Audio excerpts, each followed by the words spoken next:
Didn't help. I remember it though. I wrote this pretty recently, so I can remember. In the spring of my 16th year, my mother unexpectedly decided that I was depressed, presumably because I rarely left the house, spent quite a lot of time in bed, read the same book over and over, ate infrequently, and devoted quite a bit of my abundant free time to thinking about death. Whenever you read a cancer book or website or whatever, they always list depression among the side effects of cancer, but in fact depression is not a side effect of cancer. Depression is a side effect of dying. Cancer is also a side effect of dying. Almost everything is, really. But my mom believed I required treatment, so she took me to see my regular Dr. Jim, who agreed that I was veritably swimming in a paralyzing and totally clinical depression, and that I mustn't fear the world, and that therefore my meds should be adjusted, and also I should attend this weekly support group. The support group featured a rotating cast of characters in various states of tumor-driven unwellness. Why did the cast rotate? A side effect of dying.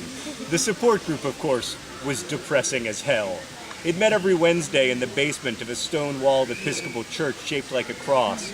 We all sat in a circle right in the middle of the cross, where the two beams would have met, where the heart of Jesus would have been.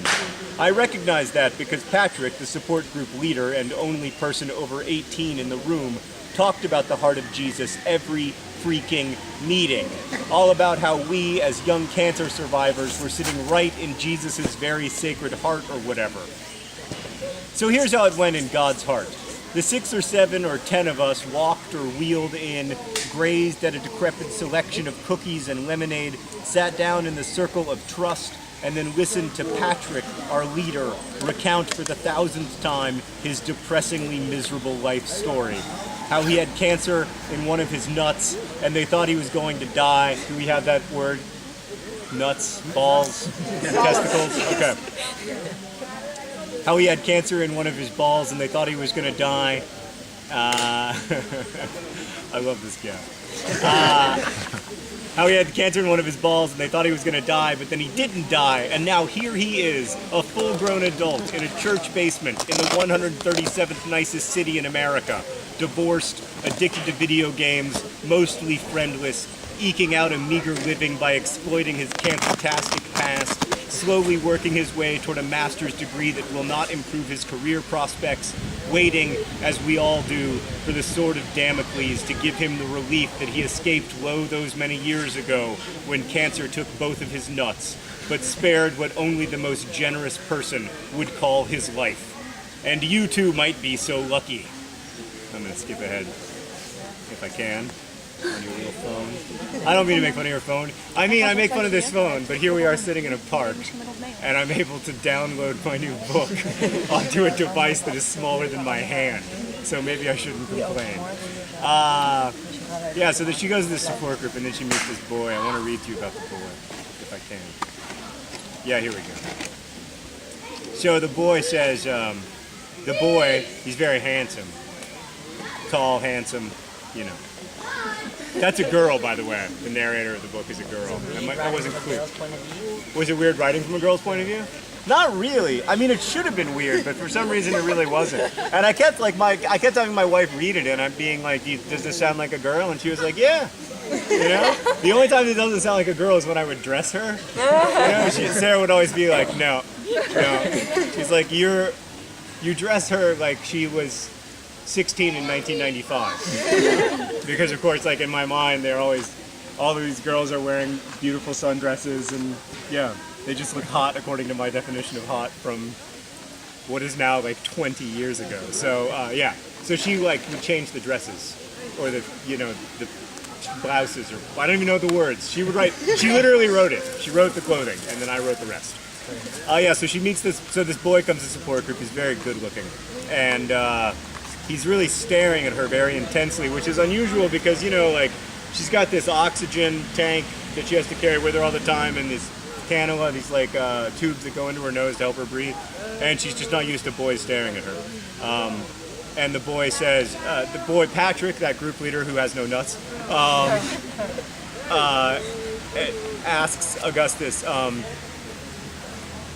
he says, Augustus, perhaps you'd like to share your fears with the group. My fears? Yeah. I fear oblivion. Augustus said without a moment's pause, and then he skips ahead, and she yeah. Patrick says, would anyone else like to speak to them? I hadn't been in proper school in 3 years. My parents were my 2 best friends. My 3rd best friend was an author who did not know I existed. I'm not the hand-raising type. When there is a call for volunteers, it is my lifelong policy to demur politely. And yet just this once, I decided to speak. I half raised my hand, and Patrick, his delight evident, immediately said, Hazel! I was, I'm sure he assumed, opening up, becoming part of the group. I looked over at Augustus Waters. It's very frightening. Angle, light, you. Yep.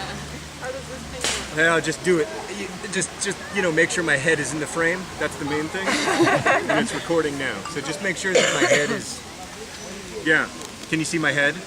That's the big thing. Yeah. I looked over at Augustus Waters, who looked back at me. You could almost see through his eyes, they were so blue. There will come a time, I said, when all of us are dead. All of us. There will come a time when there are no human beings remaining to remember that anyone ever existed or that our species ever did anything. There will be no one left to remember Aristotle or Cleopatra, let alone you. Everything that we did and built and wrote and thought and discovered will be forgotten, and all of this, I gestured encompassingly, will have been for naught. And maybe that time is coming soon, and maybe it's millions of years away, but even if we survive the collapse of our sun, we will not survive forever. There was time before organisms experienced consciousness on this planet, and there will be time after. And if the inevitability of that oblivion worries you, I encourage you to ignore it, because God knows that's what everyone else does. I'd learned this from my aforementioned 3rd best friend, Peter Van Houten, the reclusive author of An Imperial Affliction, the book that is as close a thing as I have to a Bible.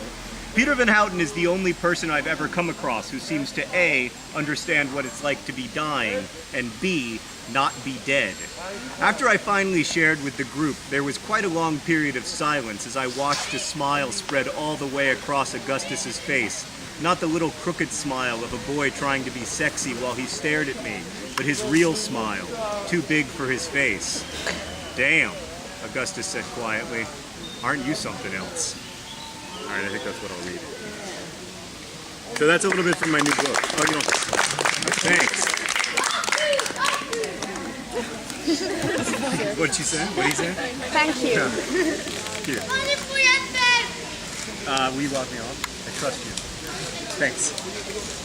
Yeah, so it's also, like, I think it's funny. I hope it's funny, but it's also kind of sad. Much more sad or more emotional, I guess, than most of my books. But, yeah, so I do get nervous. But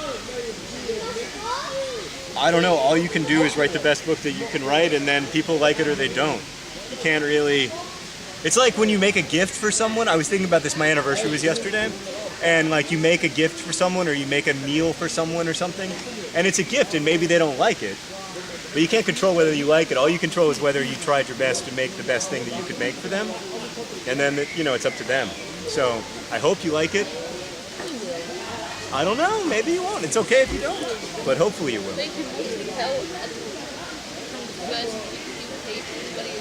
That's true. And I Gets better from that. Picks up pace. I think the boy is... I like the boy. I like him. He's the only character I've ever written who I still like a lot. No, I don't like the one without nuts at all. No, the other guy, Augustus. That's not to take anything away from people who don't have testicles. I don't mean that as an attack on them at all. It's just that, like... I don't want you to like the support group leader, because these support groups, I don't know if you've ever been to them, but I've been to them over the years, not for cancer specifically, but for all kinds of other things. And they're quite, like, horrible, you know, in their way. They can be very helpful, but they're also sort of horrible. You know, and everybody's talking about the horrible things that have happened to them, and you have this weird person leading the meeting who, right, like is a professional person who talks about horrible stuff, which is a weird job. So, yeah. Oh yeah, did you? Yeah, I did too. I know a lot about it too. Are you doing it now?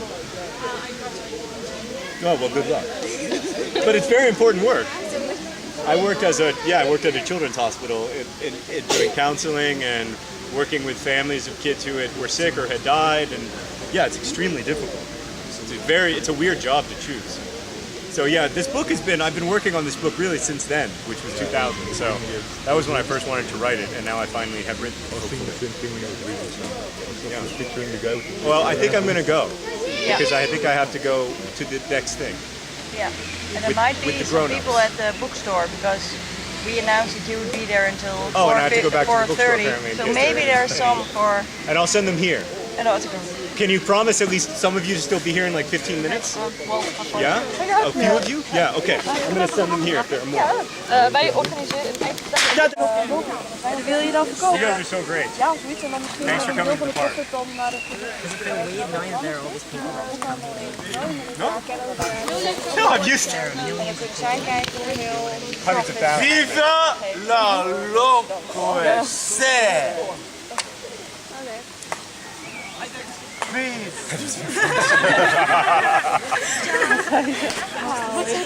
Vive le nog wat.